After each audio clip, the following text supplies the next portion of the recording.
मैं मोनिका सक्सेना। मैं आपको योग के बारे में ये बताऊंगी कि योग है क्या।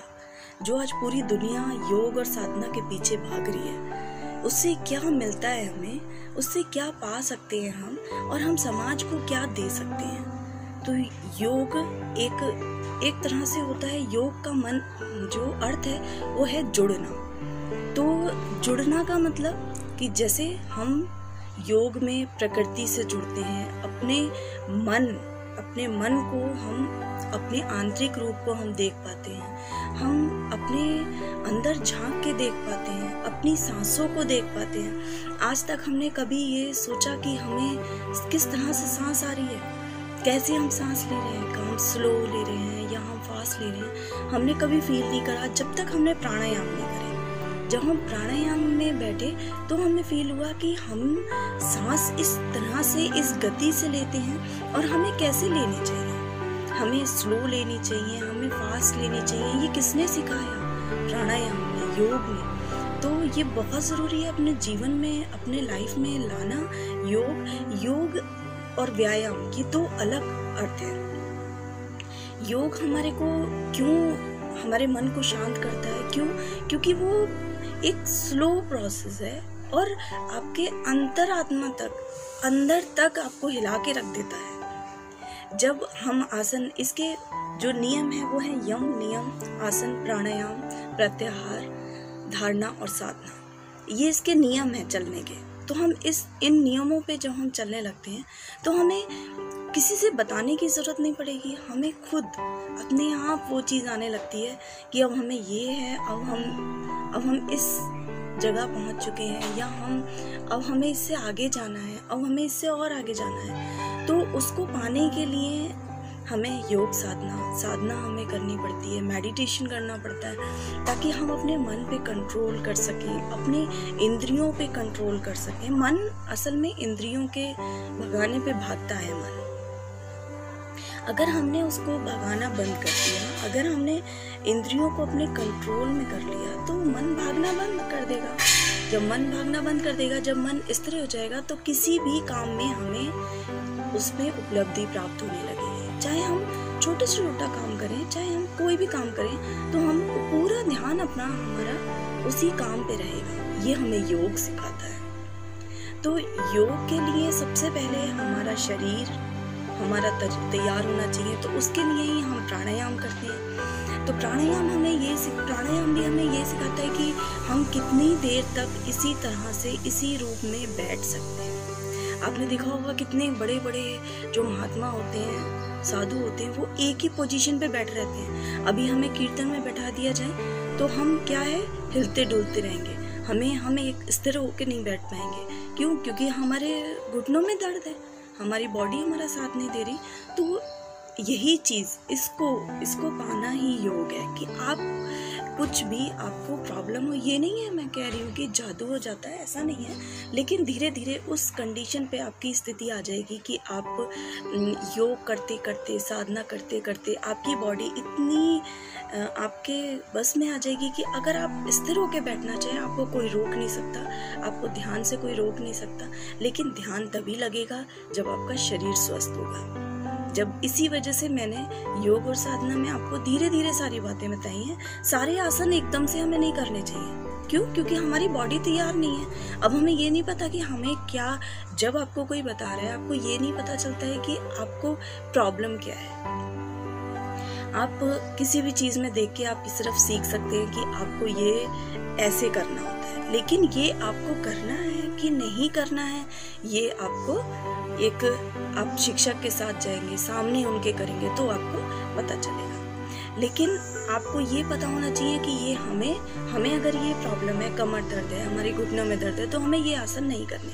और आसन इसी वजह से ज़रूरी होते हैं क्योंकि हम साधना में इतनी देर तक अपने शरीर को बैठा पाना मुश्किल समझते हैं। तो हमें आसन करके उसको इतना स्ट्रांग बना लेते हैं हम आसन करके कि हम आसानी से, फिर हमें कितनी देर भी हमें पता ही नहीं चलेगा, 20 मिनट हो गए, 45 मिनट हो गए, 1 घंटा हो गया। लेकिन अगर आप बिना योग साधना से जुड़े आपसे कहा जाए कि आप बैठिए जरा 2 मिनट के लिए शांत, तो आपको मन में इतने विचार आएंगे, आपको लगेगा क्यों बैठे, क्या करना है, क्या सोचें हम।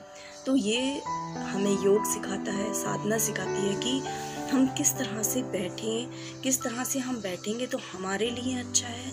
कोई भी योग साधना करता है तो वो किसी के लिए कुछ नहीं करता है। और ये मेरा अनुभव है कि आप योग साधना करें तो अमृत वेला में करें। क्यों? क्योंकि जो इफ़ेक्ट आपको अमृत वेला में पड़ेगा करने पे आसनों का और प्राणायाम का, वो पूरे दिन में आपको 24 घंटे में कभी भी, आप शाम को करिए क्योंकि टाइम नहीं है तो आप शाम को ही करेंगे।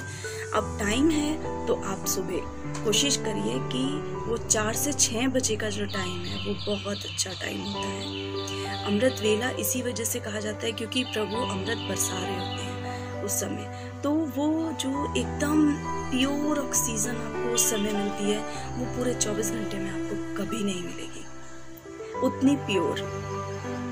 तो इस चीज़ को कब हम समझते हैं? जब हम योग साधना से जुड़ते हैं। उसको हम अपने जीवन में ऐसे बना लेते हैं जैसे हमारी दिनचर्या है। हम अपनी दिनचर्या के रूप में उसको, जैसे हमने ब्रश करा तो हमने एक निश्चय कर लिया कि हमें सुबह शाम ब्रश करना है। क्यों? क्योंकि हमारे दांत सही रहेंगे। तो योग से जुड़िए और लोगों को जोड़िए। ये एक सामाजिक कार्य है जो आप करेंगे तो आपको बिन देखे बिन चाहे आपके ऐसे काम पूरे हो जाएंगे कि आपको पता भी नहीं चलेगा। तो ये एक अनुभव, मेरा अनुभव जो है, मैं आपको कहीं से सुन के और कहीं कुछ नहीं बता रही हूँ, सिर्फ जो मेरा अनुभव है मैं आपको वही बता रही हूँ। वही बता सकता है इंसान, चाहे वो कितना रट ले, कितना कुछ कर ले, लेकिन इंसान वही बता सकता है, वही बोल सकता है जिसको कुछ अनुभव हुआ हो। तो इस चीज़ को आप समझिए कि पहले आसनों से अपने आप को ठीक करिए। उसके लिए पहले आपको यम और नियम, किसी भी चीज़ का हमें नियम बनाना पड़ता है कि हमें वो काम डेली करना है। अब आप सोचिए कि अगर आप ब्रश डेली ना करें तो क्या होगा?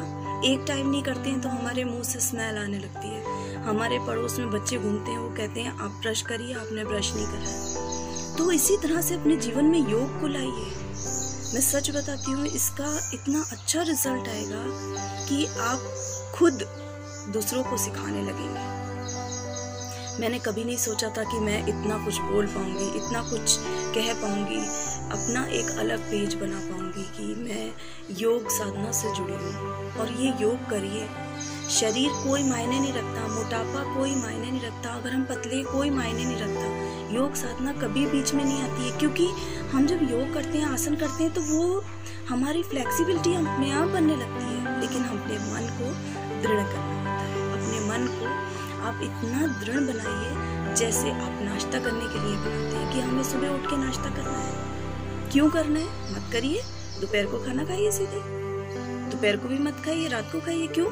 क्योंकि एक बेचैनी उसके लिए होने लगती है कि हमें नाश्ता नहीं करा है, हमें नाश्ता करना है। तो ये चीज़ योग के लिए लाइए, मेडिटेशन के लिए लाइए, उसके लिए सुनिए, उसके लिए आप टाइम निकालिए। ये मुझे नहीं पता कि आप टाइम कैसे निकालेंगे। जैसे आप खाना खाने के लिए टाइम निकालते हैं, ऐसे निकालिए।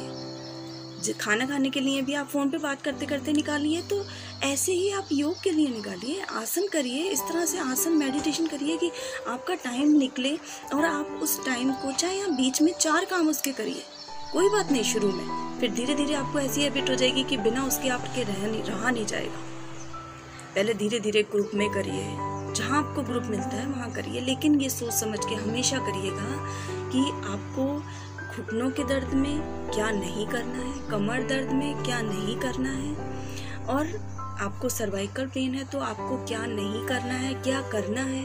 इस चीज़ की ज्ञान तभी होगा आपको जब आप डेली में, रोज में इसको एक नियम की तरह फॉलो करेंगे कि नहीं, मुझे करना ही है।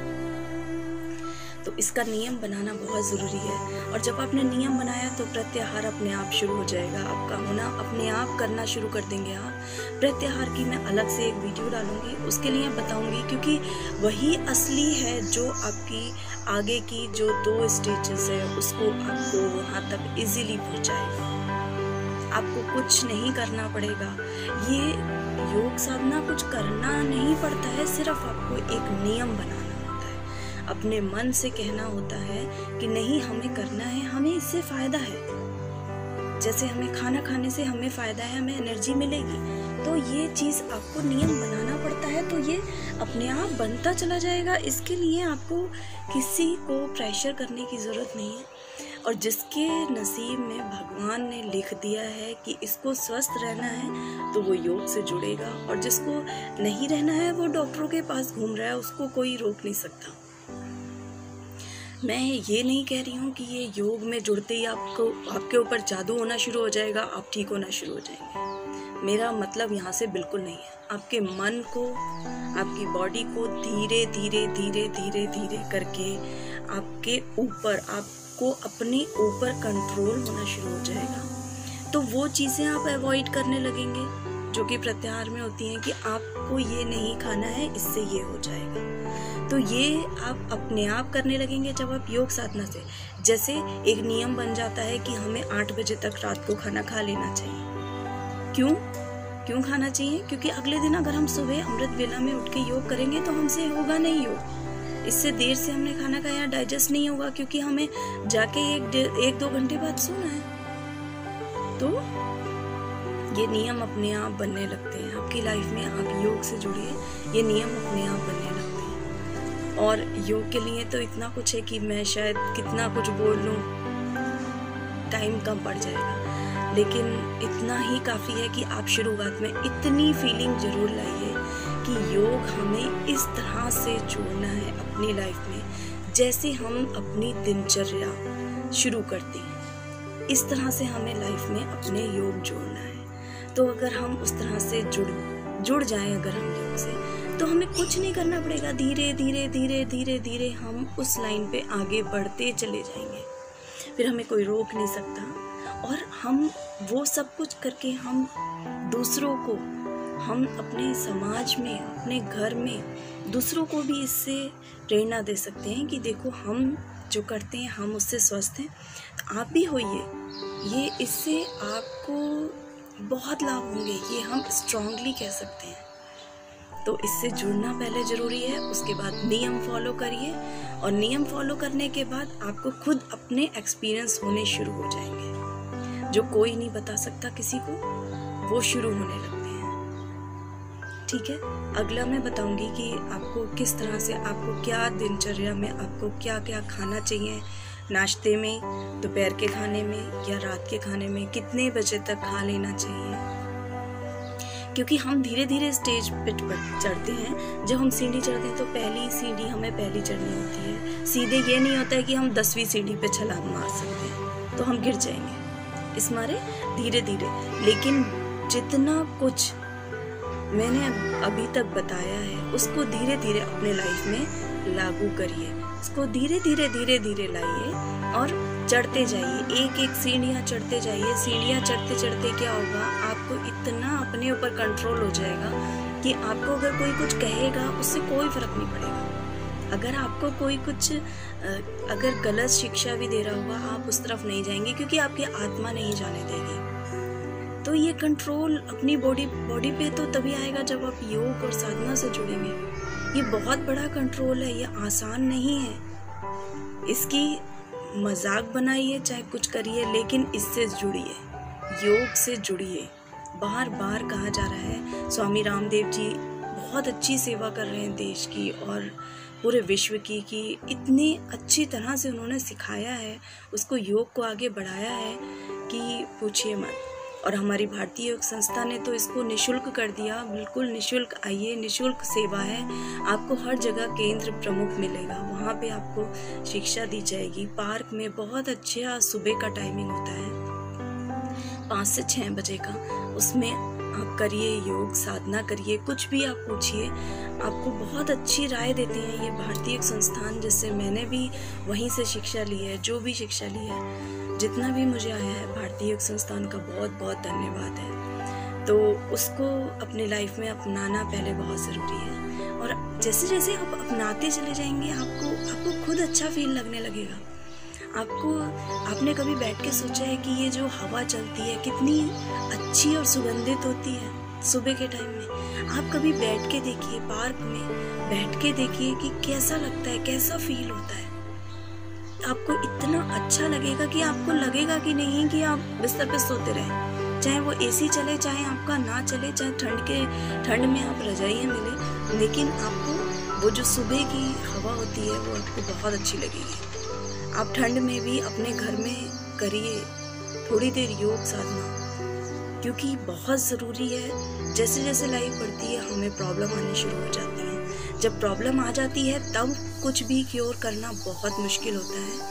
अगर हम उससे पहले से जुड़ते हैं, किसी भी तरह से जुड़िए, मैंने कहा सिर्फ सुनने तक ही आप सीमित रखिए, चाहे सुनिए, क्योंकि जब आपके मन को आदत पड़ जाएगी ये योग साधना की, कुछ भी बातें सुनने की, तो आपको वो चीज़ अच्छी लगने लगेगी।